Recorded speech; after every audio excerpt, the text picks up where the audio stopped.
Hello दोस्तों, online classes में आप सभी का स्वागत है। दोस्तों, आपने हमारे चैनल को सब्सक्राइब और शेयर नहीं किया तो आप अभी इसी शेयर और सब्सक्राइब कर दीजिए ताकि आपको नए वीडियो का नोटिफिकेशन मिल सके और आपकी स्टडी कंटिन्यू जारी रह सके। आज का टॉपिक यानी राजस्थान की वेशभूषा। राजस्थान की वेशभूषाओं के बारे में आज हम अध्ययन करेंगे जो हमारे पटवार और रीट एग्ज़ाम की दृष्टि से महत्वपूर्ण ये टॉपिक लेके आ रहे हैं। राजस्थान की वेशभूषा। राजस्थान की वेशभूषाओं में सर्वप्रथम महिलाओं की वेशभूषाओं के बारे में अध्ययन करेंगे। महिलाओं की वेशभूषाओं में यानी पहले नंबर पे आता है आदिवासी महिलाओं की वेशभूषा। आदिवासी महिलाओं की वेशभूषा कौन सी है, आज उनके बारे में अध्ययन करेंगे। कौन सी है महिलाओं की वेशभूषा में आदिवासी महिलाओं की वेशभूषा। आदिवासी महिलाओं की वेशभूषा में यानी सर्वप्रथम आती है नादना। नादना या नानना जो आदिवासी महिलाओं के द्वारा प्राचीनतम वस्त्र है। क्या है? प्राचीनतम। आदिवासी महिलाओं का प्राचीनतम वस्त्र कौन सा, यानी नादना है। कौन सा? नादना, जिस पर दाबू प्रिंट या दाबू पद्धति की छपाई की गई है। क्या की गई है? जिस पर यानी दाबू पद्धति या दाबू प्रिंट की छपाई की गई है। कौन सी? यानी नादना। ये आदिवासी महिलाओं का प्राचीनतम वस्त्र है। कौन सा? यानी आदिवासी महिला, जो आदिवासी महिलाएं होती हैं उनका प्राचीनतम वस्त्र कौन सा है, यानी नादना या नानना, जिस पे दाबू प्रिंट यानी कौन सी, यानी दाबू प्रिंट। दाबू प्रिंट या दाबू पद्धति किसकी? दाबू प्रिंट या दाबू पद्धति की छपाई की गई होती है। दूसरा सबसे इम्पोर्टेंट वस्त्र आता है, यानी दूसरा सबसे इम्पोर्टेंट वस्त्र कौन सा आता है? कटकी। कटकी अविवाहित युवतियों की ओढ़नी है, जिसे पावली भात की ओढ़नी भी कहा जाता है। क्या कहते हैं? इसे पावली भात की ओढ़नी भी कहा जाता है। यानी ये आदिवासी महिलाओं की अविवाहित लड़कियों के लिए है, कुंवारी कन्याओं की ओढ़नी होती है कटकी। इम्पोर्टेंट की दृष्टि से ये महत्वपूर्ण है इस पे, यानी आदिवासी महिलाओं की अविवाहित युवतियों की, यानी आदिवासी अविवाहित युवतियों की ओढ़नी, जिसे पावली भात की ओढ़नी भी कहते हैं। क्या कहते हैं? जिसे पावली भात की ओढ़नी भी कहते हैं। इसे कटकी कहा जाता है। यानी कटकी को क्या कहते हैं? आदिवासियों की अविवाहित लड़कियाँ होती है उनके द्वारा ओढ़ी जाती है। ये एक प्रकार की ओढ़नी होती है जिसे पावली भात की ओढ़नी के नाम से भी जाना जाता है। क्या कहते हैं? पावली भात की ओढ़नी के नाम से भी जाना जाता है। उसके बाद आता है जामसाई। जामसाई क्या होता है? जामसाई एक प्रकार का यह विवाहित महिलाओं के द्वारा पहनी जाने वाली साड़ी होती है, जिसकी ज़मीन यानी फॉल, नीचे वाला पल्ला या पीछे वाला, जिसे लाल एवं फूल पत्तियों से युक्त होता है। क्या होता है? फूल पत्तियों से युक्त होता है, यानी जामसाई। जामसाई आदिवासी विवाहिता महिलाओं का द्वारा पहनी जाने वाली साड़ी होती है। क्या है? साड़ी होती है। साड़ी प्रकार का वस्त्र होता है। क्या होता है? एक साड़ी होती है जिसके पीछे पल्लू पर यानी फूल पत्तियों की बेल बूटियों की युक्त द्वारा होता है, यानी उन पर लगाया होता है। यानी आदिवासी विवाहित महिलाओं के द्वारा पहनी जाने वाली साड़ी जिसकी ज़मीन लाल एवं फूल पत्तियों से युक्त होती है। क्या होती है? जिसकी ज़मीन लाल व फूल पत्तियों से, यानी पीछे का पल्ला। रेनसाई यह आदिवासी महिलाओं का लहंगा या लहंगे की छीट होती है। क्या होती है? आदिवासी जो महिलाएं होती है रेनसाई और जामसाई। जामसाई एक प्रकार की ओढ़नी होती है कटकी, यानी अविवाहित महिलाओं लड़कियों की युवतियों के द्वारा ओढ़ी जाने वाला ओढ़नी होती है, एक प्रकार की होती है उसको। और उसके बाद नांदना या नादना जो आदिवासी महिलाओं का प्राचीनतम वस्त्र होता है, जिस पर दाबू प्रिंट पद्धति से छपाई की गई होती है, रेनसाई। रेनसाई को यह भी एक प्रकार की क्या महिलाओं का, यानी आदिवासी जो महिलाएं होती है उनका लहंगा होता है। क्या होता है? एक लहंगा होता है रेनसाई क्या होते हैं? आदिवासी महिलाओं का लहंगा होता है। आदिवासी जो महिलाएं होती हैं उनका क्या होता है? लहंगा।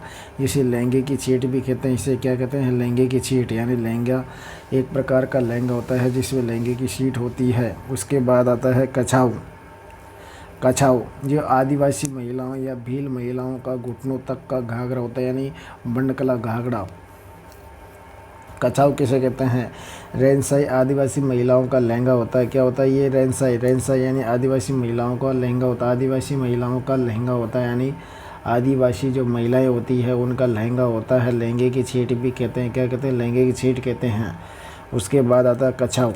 कछाव क्या होता है? कछाव भी आदिवासी जो होती है, आदिवासी या भील महिलाएं होती है, उनके घुटने तक का घुटने तक का क्या होता है? घाघरा होता है। घुटने तक का घाघरा होता है। आदिवासी महिलाओं की जो भील महिला होती है उनके घुटने तक का जो घाघरा होता है उसे कछाव कहा जाता है। क्या कहते हैं? कछाव कहते हैं। घुटने तक का लुगड़ा, जो सिर पर ओढ़ने जाने वाला वस्त्र को लुगड़ा कहते हैं। ये लुगड़ा यानी पाटोदा लक्ष्मणगढ़ सीकर का प्रसिद्ध है। कहाँ का? पाटोदा लक्ष्मणगढ़ सीकर का प्रसिद्ध है। लुगड़ा यानी सिर पर ओढ़े जाने वाला वस्त्र होता है। लुगड़ा यानी जो सिर पर ओढ़े जाने वाला वस्त्र होता है। क्या होता है? सिर पर ओढ़े जाने वाला वस्त्र। सिर पर ओढ़े जाने वाला वस्त्र होता है जो लुगड़ा कहते हैं, जो पाटोदा लक्ष्मणगढ़ का प्रसिद्ध है। कहाँ का है? लक्ष्मणगढ़ का प्रसिद्ध है पाटोदा यानी लुगड़ा। कहाँ का प्रसिद्ध? यानी पाटोदा लक्ष्मणगढ़ सीकर का प्रसिद्ध है। उसके बाद आता है सिंदूरी।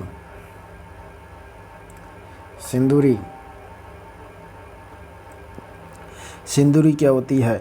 सिंदूरी यानी भीलों में विवाहों के अवसर पर पहने जाने वाला लाल रंग का वस्त्र होता है। यानी जो कौन सी भील महिलाओं में विवाह के अवसर पर, कौन से अवसर पर? विवाह के अवसर पर पहने जाने वाला यानी लाल रंग का वस्त्र। क्या होता है? लाल रंग का वस्त्र उसे यानी लाल रंग का वस्त्र या साड़ी होती है उसे क्या कहते हैं? सिंदूरी कहते हैं। यानी सिंदूरी किसे कहते हैं? सिंदूरी उसे कहते हैं जो भीलों के विवाह में यानी भीलों में विवाह के अवसर पर पहने जाने वाला लाल रंग का वस्त्र या साड़ी होती है। लाल रंग होता है उसका वस्त्र या साड़ी होती है उसे सिंदूरी कहते हैं। क्या कहते हैं? उसे सिंदूरी कहते हैं।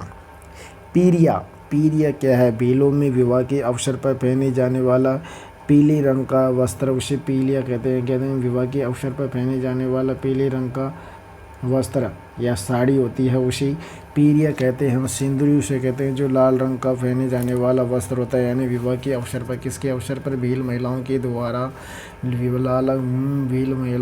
विवाह के लाल रंग की क्या वस्त्र होता है या साड़ी होती है उसको पहने जाता है उसे सिंदूरी कहते हैं। और विवाह के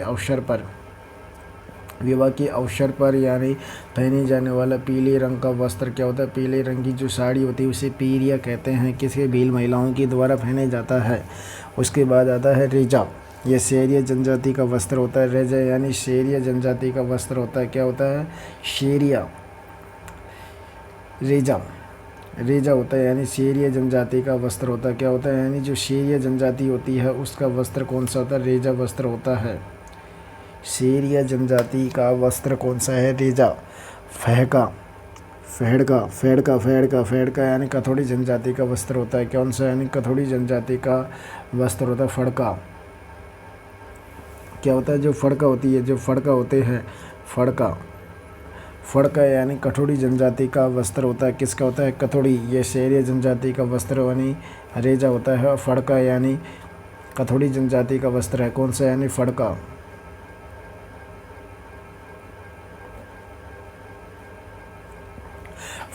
यह कटोरी जनजाति का वस्त्र होता है। यानी फड़का क्या होता है? कथोड़ी जनजाति का वस्त्र होता है।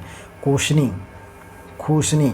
जो कंजर जनजाति का वस्त्र है। खूसनी। रेजे यानी शहरिया जनजाति का। फड़का यानी कथोड़ी जनजाति का। खूसनी यानी कंजर जाति का वस्त्र होता है। कौन सी? यानी कंजर जाति का वस्त्र।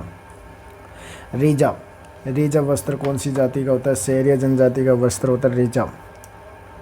उसके बाद फड़का यानी कथोड़ी जनजाति का वस्त्र है। कौन सी? यानी कथोड़ी जनजाति का वस्त्र होता है फड़का। खूसनी का मतलब होता है यानी कंजर जाति का वस्त्र होता है। कौन सी जाति का? कंजर जाति का वस्त्र। शलुका का मतलब होता है यानी शहरिया जनजाति की महिलाओं के द्वारा कमर से ऊपर पहने जाने वाला कमीज के समान वस्त्र होता है उसे शलुका कहता है। किसे कहते हैं? यानी शहरिया जनजाति के द्वारा। किसके द्वारा? शहरिया जनजाति के द्वारा ओढ़ी जाने वाला जो कमर से ऊपर वस्त्र होता है या पहने जाने वाला वस्त्र यानी शहरिया जनजाति के द्वारा महिलाओं द्वारा यानी शहरिया जनजाति की महिलाओं के द्वारा कमर से ऊपर पहने जाने वाला वस्त्र या कमीज होता है उसे शलुका कहते हैं। क्या कहते हैं? उसे शलुका कहते हैं। यानी शलुका होती है सलूका किसे कहते हैं, यानी शहरी जनजाति की महिलाएं होती है उनके द्वारा पहने जाने वाला कमर से ऊपर वस्त्र या कमीज के समान वस्त्र होता है उसे यानी सलूका कहते हैं। क्या कहते हैं? उसे सलूका कहते हैं, यानी सलूका कहते हैं। क्या कहते हैं? उसे सलूका कहते हैं। क्या कहते हैं दोस्तों? उसको सलूका कहते हैं। झुलकी यानी सलूका शहरी जनजाति की जो महिलाएं होती है उनके द्वारा कमर से ऊपर पहने जाने वाला वस्त्र होता है, कमीज के समान होता है, उसे सलूका कहते हैं। झुलकी, झुलकी क्या है? झुलकी वो होती है जो गरासिया जनजाति की महिलाओं के द्वारा कमर से ऊपर पहने जाने वाला वो सलूका यानी शहरी जनजाति की महिलाओं के द्वारा कमर से ऊपर पहने जाने वाला कमीज के समान, जबकि झुलकी वो होता है जो गरासिया महिलाओं की यानी गरासिया जनजाति की महिलाओं के द्वारा कमर से ऊपर पहने जाने वाला वस्त्र यानी कमीज के समान। किसके समान? यानी कमीज के समान वस्त्र उसे झुलकी कहते हैं। क्या कहते हैं? उसे झुलकी कहते हैं। क्या कहते हैं? झुलकी कहते हैं। ये किसकी? गरासिया जनजाति की महिलाओं के द्वारा पहने जाने वाला कमीज यानी कमर से ऊपर वस्त्र, कमीज के समान वस्त्र उसे झुलकी कहते हैं। क्या कहते हैं? उसे झुलकी कहते हैं। उसके बाद आता है ओढ़नी। आदिवासी महिलाओं की ओढ़नी कौन कौन सी है? आदिवासी महिलाओं की ओढ़नी, आदिवासी महिलाओं में प्रचलित ओढ़नी कौन कौन सी है? पहली आती है ताराबात की ओढ़नी जो सर्वाधिक लोकप्रिय होती है। कौन सी? यानी ताराबात की ओढ़नी जो सर्वाधिक यानी लोकप्रिय है। कौन सी? यानी सर्वाधिक क्या है? लोकप्रिय है। आदिवासी महिलाओं की में प्रचलित आदिवासी जो महिलाएं होती हैं उनमें प्रचलित ओढ़नी कौन कौन सी है? आदिवासी में पहले आती है ताराबात की ओढ़नी जो सर्वाधिक लोकप्रिय होती है। दूसरी आती है कैरी बात की ओढ़नी और ज्वार बात की ओढ़नी। कैरी बात की ओढ़नी, ज्वार बात की ओढ़नी, ताराबात की ओढ़नी जो सर्वाधिक आदिवासी महिलाओं के द्वारा प्रसिद्ध है। कैरी बात की ओढ़नी यानी कैरी बात की ओढ़नी होती है, जवार बात की ओढ़नी होती है और लहर बात की ओढ़नी। 4 ओढ़नी प्रसिद्ध है। कहाँ की? 4 ओढ़नी, कैरी बात, ताराबात की और ज्वार बात। कैरी बात, ज्वार बात और लहर बात की ओढ़नी और ताराबात की ओढ़नी आदिवासी महिलाओं में प्रचलित ओढ़नी के नाम से जानी जाती है। भीलों की चूनड़ आहड़ उदयपुर में छपती है, यानी जो भीलों की चूनड़ होती है, भील महिलाओं की चूड़ी या चूनड़ होती है वो आहड़ उदयपुर में छपती है। कहाँ पे? आहड़ उदयपुर में छपती है। कहाँ पे छपती है दोस्तों? आहड़ उदयपुर में छपती है। कहाँ पे? यानी आहड़ उदयपुर में छपती है। सामान्य महिलाओं के वस्त्र, सामान्य महिलाओं के वस्त्र कहाँ कहाँ हैं? सामान्य महिलाओं के वस्त्र, सामान्य महिलाओं के वस्त्र में पहले आते ओढ़नी, ओढ़नियाँ यानी ओढ़नी में आती है दामनी। कौन सी? दामनी।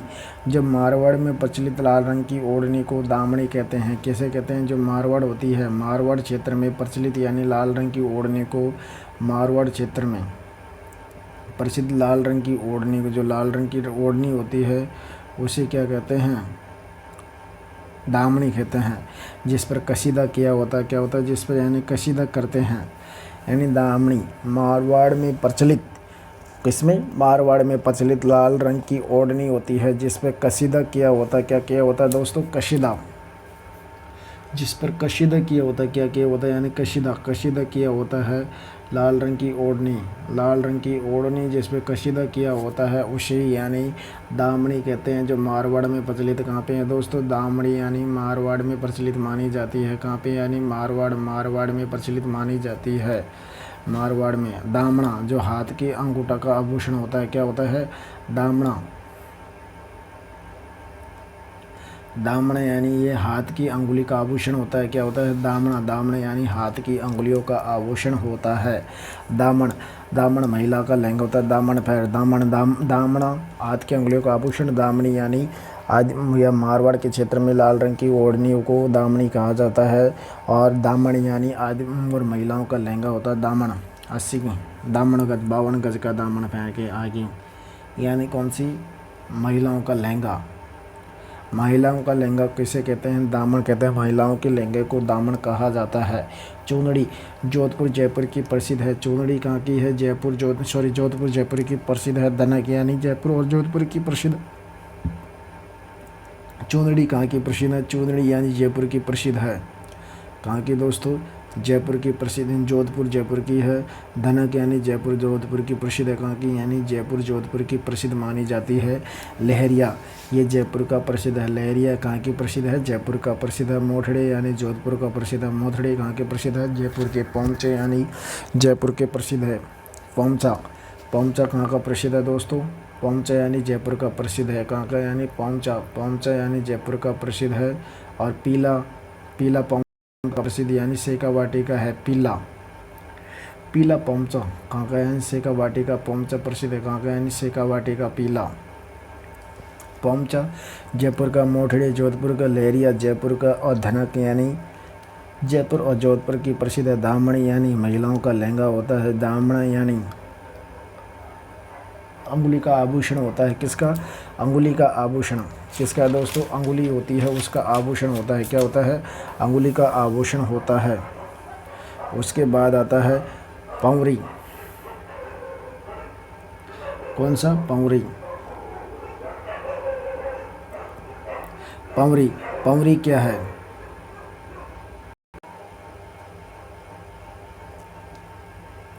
पावरी विवाह के अवसर पर दुल्हन के द्वारा पहने जाने वाला जो वस्त्र होता है उसे पावरी कहते हैं। क्या, जो लाल व गुलाबी रंग का होता है। कुर्ता या कांचली, कुर्ता व कांचली क्या होती है, कुर्ता व कांचली यानी जो महिलाओं के शरीर के ऊपरी भाग में पहने जाने वाला वस्त्र, उसे पूरी बाँह का कांचली होती है। कुर्ता कांचली चोली कहते हैं। और बिना बाँह की चोली को अंगिया कहा जाता है। यानी पूरी बाँह की जो चोली होती है उसको यानी कांचली या चोली कहते हैं। पूरी बाँह की जो वस्त्र होता है। और बिना बाँह की जो चोली होती है, कांचली और चोली होती है। बिना बाँह की चोली ओंगी या आंगिया कहलाती, क्या कहलाती है, ओंगी या आंगी कहलाती है। यानी बिना बाँह की जो चोली होती है उसी ओंगी या आंगी कहलाती है।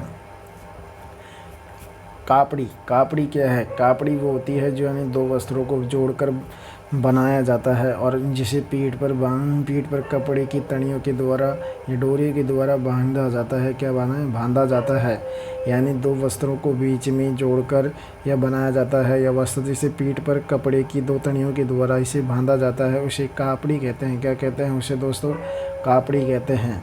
लहंगा, हमारा लहंगा आता है यानी महिलाओं की जो कमर के नीचे एड़ी तक पहने जाने वाला वस्त्र होता है उसे लहंगा कहते हैं। खाते एड़ी तक पहना जाता है, यानी एड़ी तक, कमर से नीचे लेकर एड़ी तक पहने जाने वाले वस्त्र को लहंगा या घाघरा कहते हैं।